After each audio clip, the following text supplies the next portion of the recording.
guys, welcome back to my channel. Hopefully you're having a lovely day, morning or evening wherever you guys are. Press that subscribe button, press the notification bell, which is a bit weird because I had some people saying that the notification bell is on but they're not getting notified. So just to make it clear, I post videos every Tuesday and Saturday, so there we go. In this video I'm going to be talking about J-Lo and why no one cares about her. Like, why does no one give a crap about her, basically, is what I'm trying to say. And I'm going to go through the reasons why. The first reason, I'm going to get into it, so keep up. I had no clue that Jennifer Lopez released an album like maybe a week or two ago. I had legit had no clue until it like just randomly came up on my YouTube page and I was like, what's this? And then I found out. And I want to go through some of the reasons. And I think, you know, one of the reasons I had to brainstorm and think, okay, why does no one care about Jennifer Lopez? Like, what is it about her, right? And I was like, okay, like, what is her brand? What is Jennifer Lopez's brand? Like, if someone was like, what is her brand? I would generally be like, I don't know. Basically, this album is a part of the movie that she released as well. So it's like they go hand in hand. And she basically spent on the movie and all of this, she spent $20 million on the movie. $20 million. And I think because a lot of higher ups were telling her like, this movie is not going to do great, it's not a good idea, and that's why she had to self-fund the movie, and she spent $20 million, and the reviews aren't looking so great, I'm not gonna lie. And in the movie called This Is Me Now, she has so many cameos from artists. She has Ben Affleck, Post Malone, Keke Palmer, Sofia Vergara, Kim Petras, Trevor Noah, Fat Joe, Trevor Jackson. Like, she has so many celebrities in this movie, and yet it didn't do anything for her career, which is really worrying. And you know, you even had the higher ups in the industry really hyping up this album because she signed a new deal to BMG, which is a record label, and she had higher ups literally like trying to do all they can to promote this album. So she had the CEO of BMG, Thomas Cofield. We are thrilled to have the opportunity to work with her and her team to release her first album in nearly a decade. She is a global superstar, artist and entertainer, a phenomenon.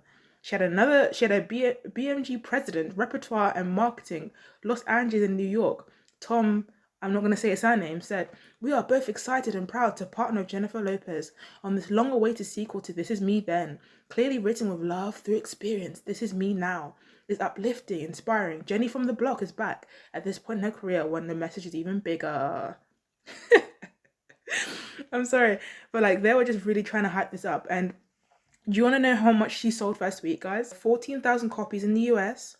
Of that 14,000, there were 11,000 physical actual sales, 6,000 on CD and 5,000 on vinyl, and digital downloads, 3,000. The album was available in 4 CD variants, and some of them were signed as well, and there were some vinyls as well.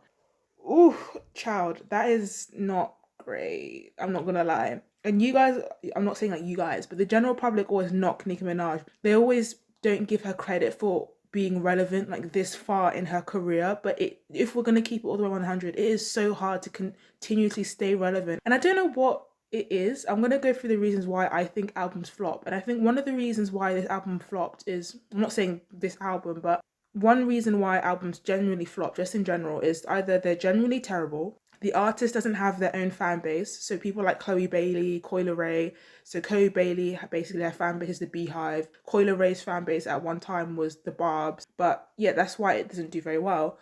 Or the artist doesn't have a USP or a brand like Beyonce, for example. That's why Beyonce can release after business, but none of them do anything or sell because she doesn't have a brand or she doesn't have a USP, unlike other artists and other people. You know, you always see the Beehive being really bitter with Rihanna being like, oh, why doesn't Beyonce have her own company, or why does she have her own billion company, whatever? Because like, she doesn't have a brand, she doesn't have a USP, and that's why all of these brands that she has, they keep flopping. But that's another video in itself. I forgot to tell you what the album and the actual movie is about, because the album and the movie go hand in hand. And the movie is basically about, well, what Google says and what Amazon Prime says, chronicles the highly scrutinized love life of actor and singer Jennifer Lopez, including her relationships and personal healing journey.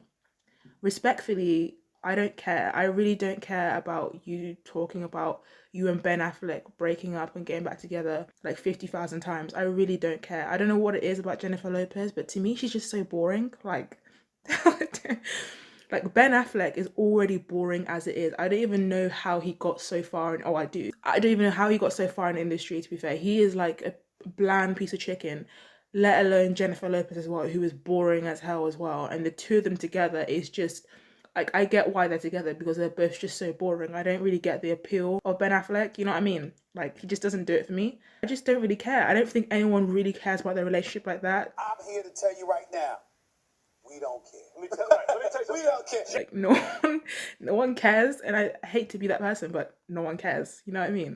And This Is Me Now is the first album she has released in about well, not 10 years, 9 years exact. So the last time she released an album was 9 years, so 2015. And the industry has changed drastically from 2015 to 2024. Like the competition, the artists, like everything has changed so much. And I don't know if her team realized that. Like TikTok and all these social media apps, and playing the game like Taylor Swift does, releasing 50,000 versions of one song, like stuff like that, just playing the game, don't hate the player, hate the game, doing stuff like that. I don't know if Jennifer Lopez's team are aware of that, to release multiple versions of one song to get it to chart higher. Another reason why no one cares about Jennifer Lopez and why this album basically flopped is because she doesn't really appeal to she doesn't really appeal to younger people, but she appeals to older people. Because I would say at Jennifer Lopez's peak, I probably wasn't even born, or I was literally like just born. So she doesn't really appeal to like my probably age, but she definitely does appeal to the older fan base ish. But just because she doesn't appeal to my age bit, like my age range or like my generation, doesn't mean I've never heard a Jennifer Lopez song. I feel like even if you're still my age range, you've heard a Jennifer Lopez song at least once in your life, you know what I mean? Like, it's not like you just don't know any music from her. Like, you've heard one or two songs that like maybe one or two songs. I feel like with Jennifer Lopez, you either like her or you hate her. Like, there's not really much of an in between. And I feel like a lot of people that dislike her are people in the black community, because they don't like her for what she did to Ashanti and a lot of black artists back in the day to reach her peak. She would basically steal black artists' music or like reference tracks, rejig the chorus or rejig a couple verses with her like vocals on it, and then be like, right, this is my song. But a lot of people just don't agree with how she stole from other artists, mainly black artists, to get to the top. And I find it quite funny. So what Ashanti did was in a reference track, she put the N-word in it. So then Jennifer Lopez would have to like, she would stumble and like look like an idiot, which I thought was quite funny. J-Lo released a song with Scratch Off, right? And it's called Can't Get Enough. And oh my gosh, honest, let me just take a deep breath. It sounds like, I don't know what it is, but J-Lo's voice, I don't know, that song, specifically that song, it sounds like something I would hear in a Primark changing room, and no one can change my mind. No one can change my mind. The Can't Get Enough featuring Scratch Off? No. And I don't know, I think, she chose J-Lo, I'm referring to J-Lo. I think she chose Scratch Off because Scratch Off, there was a time, I don't know if she still does it, but there's a time where she wasn't, you could literally have a Lato on your song and you wouldn't have to pay, because she was like, I'm a girl's girl and I don't agree with people having to pay me, like I'll just do the song for free, which it sounds really cute and great and funny, but from a business point of view, that's like one of the dumbest things I've heard, because you're missing out on a lot of money. Like, in the business, there's no such thing as doing people favors. Like, it's all about money. So I'm just thinking Jennifer Lopez probably didn't even have to pay Scratch Off for this, or if she did, it wasn't a lot. And Scratch Off's verse is just like, I feel like they could have introduced her verse in the song a lot better, like a lot better. It could have transitioned into Scratch Off's verse a lot better. Babe, Jennifer, why are you putting her on your song? Like, if you want to stay relevant, don't add someone to your song who isn't even relevant and is fighting for her life to stay relevant so bad by literally dissing Ice Spice and all these other rappers. Like, her career is hanging by a thread as we speak. So I think that wasn't really the smartest move from Jennifer Lopez's team, but they probably just did it because they didn't have to pay and it was probably like free. But that is it from me, guys. Hopefully you like this video. Like, comment, share, subscribe, and I will see you Saturday with a new video. Okay, guys, bye bye.